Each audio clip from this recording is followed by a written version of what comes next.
Are you constantly searching things online like foods for constipation relief? Do you continuously worry that the foods you are eating are causing you to be constipated? Or have you ever wondered if anything else other than food might be causing your constipation? And note, anxiety and mental health are not what I'm talking about here. If so, then you are in the right place. On today's episode, I'm talking with you about the 5 things that can cause your constipation that are not food and are more than anxiety or mental health. If you are sick of searching for food or recipes to cure your constipation, or you are tired of combing through your diet to find out what could be causing it, then buckle up. This podcast episode is for you. Welcome to the Better Belly podcast, where we find freedom from food restrictions, we increase energy in our lives, and we begin to feel more healthy and vibrant than ever by finding the root causes of our health problems. My name is Allison Jordan. I'm a marathon runner, functional medicine health coach, certified craniosacral therapist, gut health nerd, lover of Jesus, and owner of Better Belly Therapies, a clinic based in Ann Arbor, Michigan that works with both virtual and local clients to help them achieve the best health of their life. I am here to walk with you on your journey to a better belly and a better life. We're going to go beyond popping a probiotic and just checking out our poop. In this show, we are going to go deep into gut transformation strategies that last for your entire life. If you are ready to feel your best, get ready to roll. You are in the right place. And just as a reminder, this information is not meant to diagnose, manage, or treat disease. Always consult with your own health practitioner before you make any changes to your health.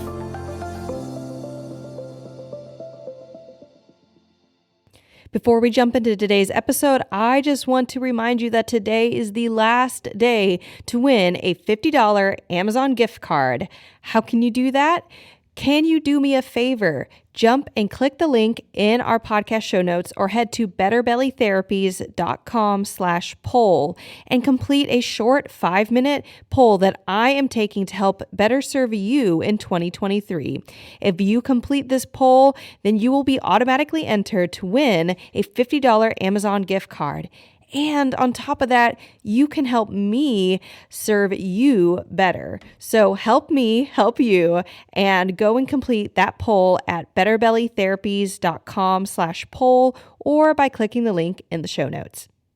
And as a note, if you are listening to this podcast after January 18th, 2023, you can still take the poll. Your info is so valuable to me to help you, and I will be keeping an eye on this poll as it gains more answers. So if you want to help me help you, please say yes to that poll. But in the meantime, let's move on to those 5 common causes of constipation that are not food. So last week, I talked with you about 3 questions you can ask yourself to figure out if food is causing your constipation. And if you ask those 3 questions and you came up with a big fat no, and this is very common, don't worry, then in today's episode, I'm talking with you all about the top 5 things that I see causing constipation in my clients. And the amazing news is when I get rid of these 5 things in my clients, the constipation just goes away, just melts away. Not even a problem anymore. No more searching about foods to cause or cure your constipation. Just poop regularly and have confidence moving forward in your health. So, are you here for that? I know you are. Let's talk constipation. So number 1 thing that causes constipation in my client, and it's literally the number 1 thing, pathogens. Pathogens is a big fancy word we can use for anything that is bad and it's in your gut. So, and we're talking about alive and bad. So bacteria and bad, parasites and bad, candida and bad, mold and mycotoxins, SIBO, all these different things can be causing constipation. The other thing is they can also cause diarrhea. So if you find yourself flip-flopping between constipation and diarrhea, or you even feel like you are constipated with diarrhea, and let me tell you, I've had people talk to me about that before, then this thing is for you. You want to make sure, you want to check out and see, do you have a pathogen? It's the most common thing that I see. And it was what I was dealing in my health. And I've talked about it multiple times on the podcast on this podcast. And I'll link some of those episodes, even primarily episode 1, where I talk about IBS and how I got rid of it for me, and IBS and the parasite that I had. That is the number one most common parasite you can get with IBS. So check out those podcast episodes if you want to know more about pathogens, but that is the number one thing that I look for. Number 2, nutrient deficiencies. The most common nutrient deficiencies I'm seeing are fat deficiencies, protein, potassium, sodium, and magnesium. And most of the time, this is not from a lack of intake. There is a difference. You can actually be putting good food into your body that is fat and protein and potassium, sodium, magnesium, and you could not be absorbing it. So this is a phase 2 of digestion where you're actually breaking the food down. And I've covered this on other podcast episodes, but the most and number one most common cause of poor breakdown of these 5 different ingredients is low stomach acid. And if you have low stomach acid, you're also going to have acid reflux, or you have a higher likelihood of having acid reflux and bloating, which is where that bloating and constipation thing gets tied in. So that's number 2, nutrient deficiencies. Number 3, heavy metals. So the most common heavy metals that I'm seeing are mercury, aluminum, and copper toxicity. And copper toxicity is not really talked about. I think mercury is kind of like, don't eat mercury heavy fish, or maybe aluminum is. Maybe you've heard about avoid deodorants that use aluminum in them, for example. But copper toxicity is really common among women because copper and estrogen have they encourage each other to stay in the body.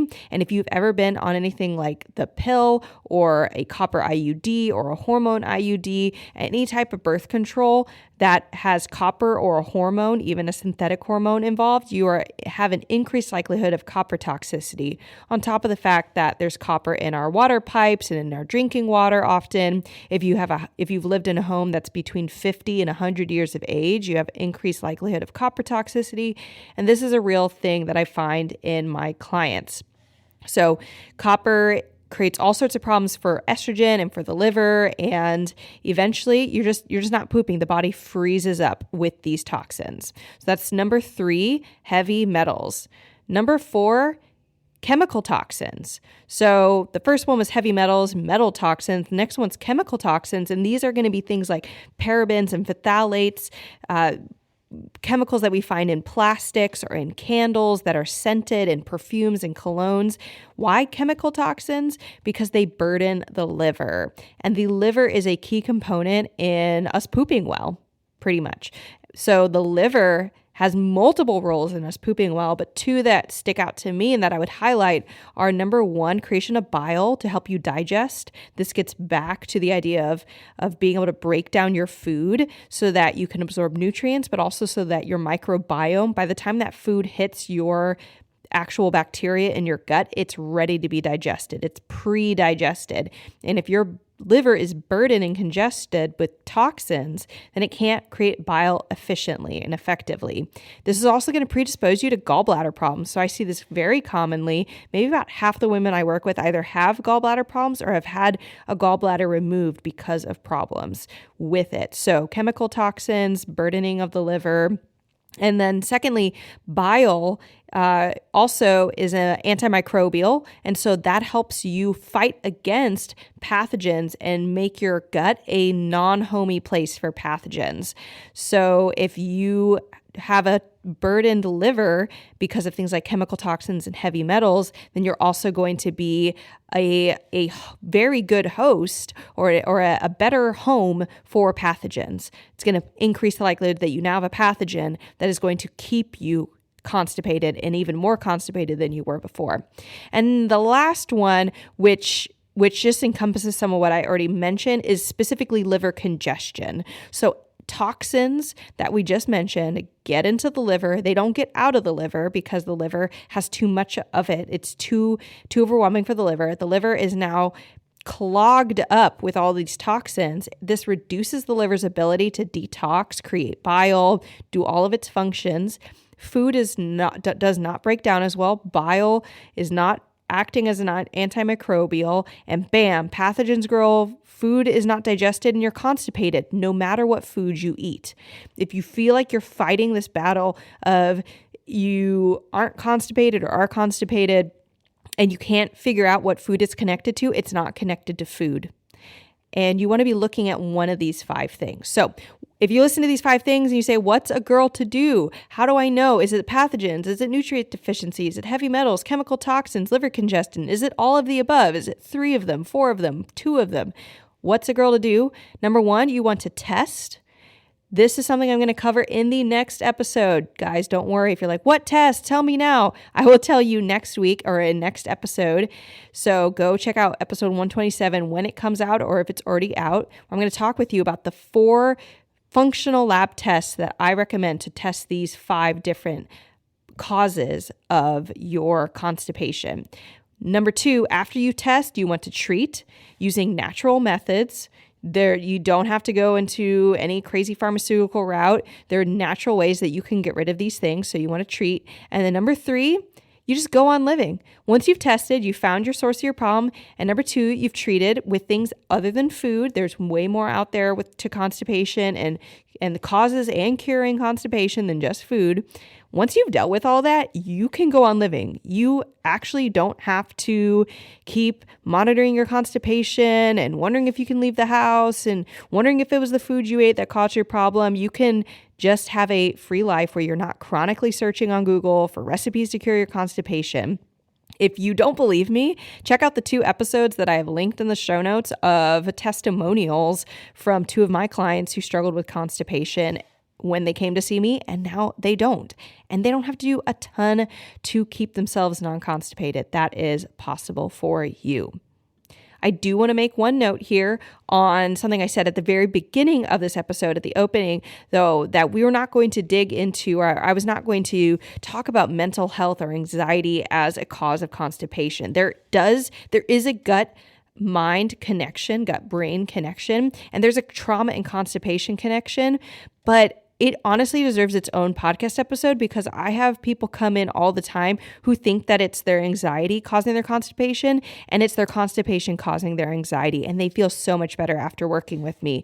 So I want to dedicate a whole episode to that. I don't have a specific date to tell you, but I will say subscribe, and this podcast episode will be happening in 2023. So, and now that I'm talking about it, it's probably going to happen sooner in like the next 6 months. So keep an eye on it because that is its own topic worth having. But in the meantime, check out next week's episode. Again, those 4 functional lab tests that you want to do to find out what's the root cause of your gut health and constipation problems. All right, guys. Well, just as a reminder, you have one more day just today to enter to get $50 for Amazon, and $50 Amazon gift card by going to betterbellytherapies.com/poll. It's a quick 5-minute poll, and it would help me help you so much if you would go and do that. Just click the link in the show notes or go to betterbellytherapies.com/poll. If you love this episode, we have so much more coming down the line, so subscribe so you never miss a beat. And if you thought of a friend while listening to this podcast episode, take a screenshot of this episode and text it to that friend. I cannot count how many times when I tell someone I'm a gut health therapist that they say, "Oh, I know someone who needs you." So send that friend a love note to their gut and do us a favor and pass this podcast along to them. Other ways you can stay in the conversation is by following us on Instagram at betterbellytherapies. I love connecting with our listeners there, and it means so much if you drop by and said hi. Lastly, if you have a question, it could be super simple, it could be super complex. Just open up the link, betterbellytherapies.com/askallison. Click record and ask your question. You can leave your name and email, or you can ask anonymously. But if you leave this, you may get featured on the Better Belly podcast and get my answer to your burning question. So just go to betterbellytherapies.com/askallison, and I would love to hear from you there. Now, to round us out, our motto: miracles are immediate, but healing takes time. You are on the path. You are not stuck. You are gaining answers every single day, and you are one step closer to freedom from bloating and constipation. Catch you guys next week.